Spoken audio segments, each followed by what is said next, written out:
Two marbles are drawn successively from a box containing 3 black and 4 white marbles. Find the probability that both the marbles are black if the first marble is not replaced before the second draw. तो सी, अगर हमारी दोनों marbles क्या है black है तो क्या होगा, फर्स्ट भी ब्लैक होगी और सेकंड भी ब्लैक होगी। तो पहले फर्स्ट वन के ब्लैक होने की प्रोबेबिलिटी क्या हो जाएगी, तो फर्स्ट वन के ब्लैक होने की प्रोबेबिलिटी क्या है, टोटल हमारे पास कितनी मार्बल्स है 7 और उसमें से क्या है 3 ब्लैक है, प्रोबेबिलिटी हो जाएगी 3/7। अब जब हमने फर्स्ट ड्रॉ कर लिए तो हमारे पास में कितनी ब्लैक बची है, अब हमारे पास में 2 ब्लैक बची है एंड 4 वाइट बची है।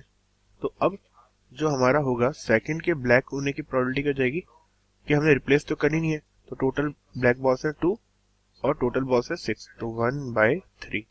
नाउ अब हमें कौन सी प्रोबेबिलिटी बतानी है कि जब फर्स्ट ब्लैक हो और सेकंड भी ब्लैक हो, तो क्या होता है ना, प्रोबेबिलिटी कि इवेंट B1 भी हो जाए और इवेंट B2 भी हो जाए, मींस B1 इंटरसेक्शन B2। तो ये दोनों इंडिपेंडेंट इवेंट्स है, तो ये हो जाएगा P B1 into P B2। तो it is equal to what, it is equal to 3/7 into 1/3 which is equal to 1/7। तो दोनों बॉल क्या बोलते हैं ब्लैक होने की जो प्रोबेबिलिटी हो जाएगी क्या हो जाएगी 1/7 के equal. So this is the answer for this question.